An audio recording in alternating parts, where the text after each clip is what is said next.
It's time now for an American. Now, I pick my American contacts with great care.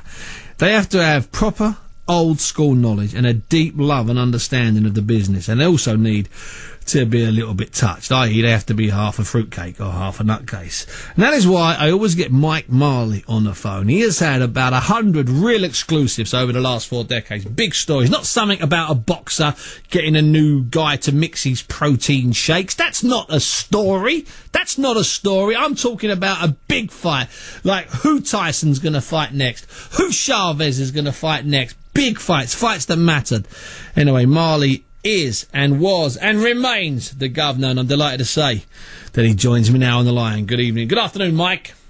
Hey, Big Daddy. It's been we had a very good to talk with you as always, and to follow the great Alexander the Great. He was a tough, good, top quality fighter. Always came to fight. He certainly did. So it's a privilege to come on behind Alexander the Great. But Mike, we as you know, the great British boxing fans know, we had a sort of a double shocker this weekend. I mean, let me start off before we get to the tragedy that befell Paul Williams. The middleweight Paul Williams, Tall Paul as I call him.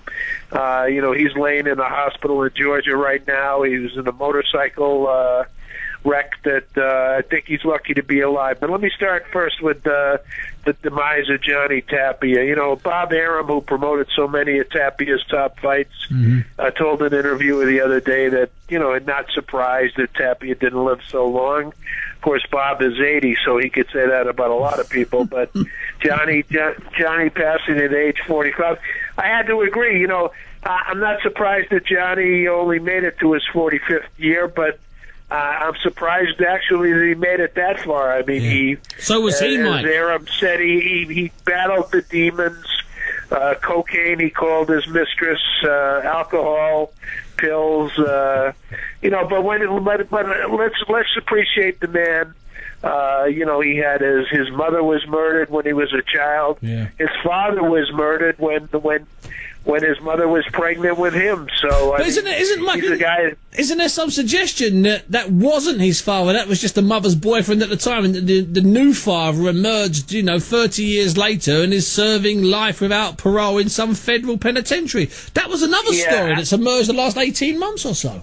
Well, you mentioned Mi Vida Loca, and I know that some of the boys out in Hollywood plan to make a big movie, about Johnny Tapia, and I think he got some money, maybe not a lot, but for the rights to it, Johnny and his lovely wife. And Teresa. My condolences go out to Teresa, because she's a great lady, and she put up with a lot from Johnny, and she was the real positive influence in Johnny's life. But I met Johnny several times, and he was always hail fellow, well met, rough and ready guy. Yeah. He put on no airs, Mr. Bunce. He was just what he was, and he was what he gave in the ring was always spectacular, win or lose.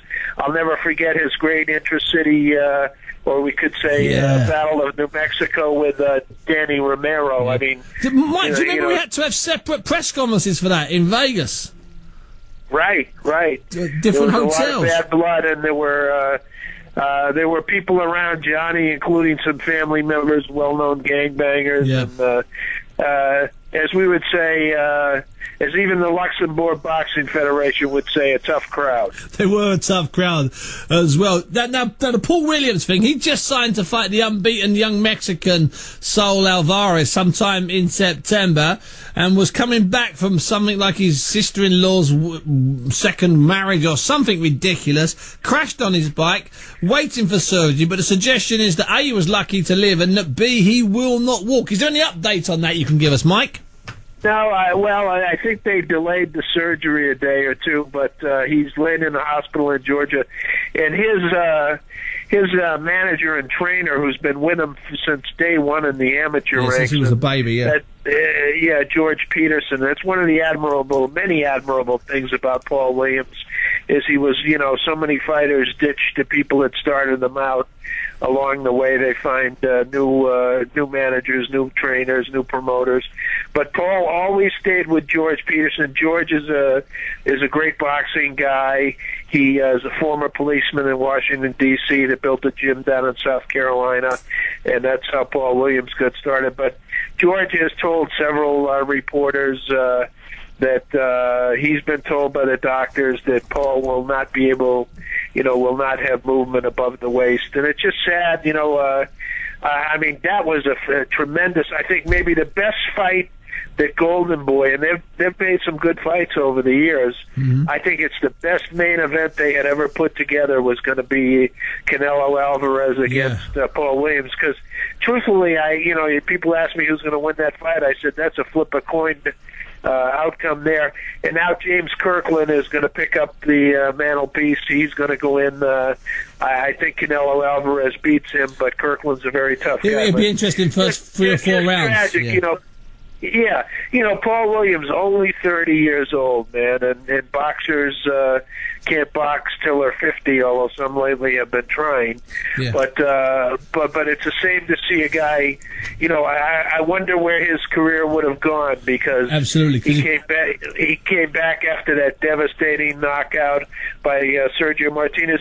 And Sergio, very classy, came out with words of encouragement and praise for Paul Williams. But that's the difference, I think, with Johnny Tapia. You're a little surprised, but hardly shocked that he didn't live till his golden years. But with Paul Williams, just a shocker. He was on his way to his came from his brother's bachelor party.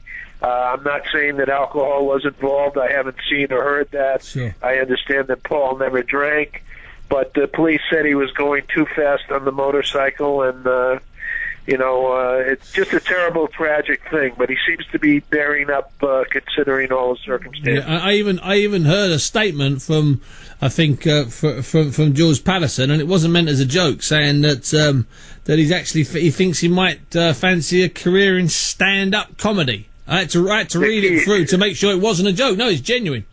No, it is. And then it's a good joke, but it's a dark humor. Yeah, of course. Well, you try and find a little ray of sunshine in the tragic situation. I mean, Paul was always win, lose, or draw. He always came to fight.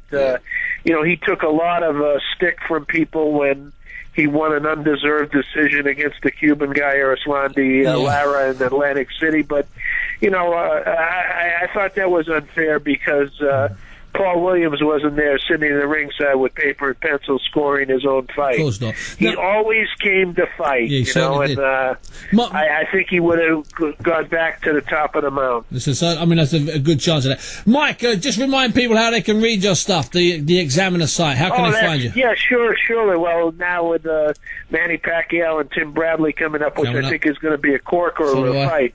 On Examiner.com, Michael Marley, National Boxing Examiner, and the website is Examiner.com. Listen, Mike, it's always a pleasure talking to you.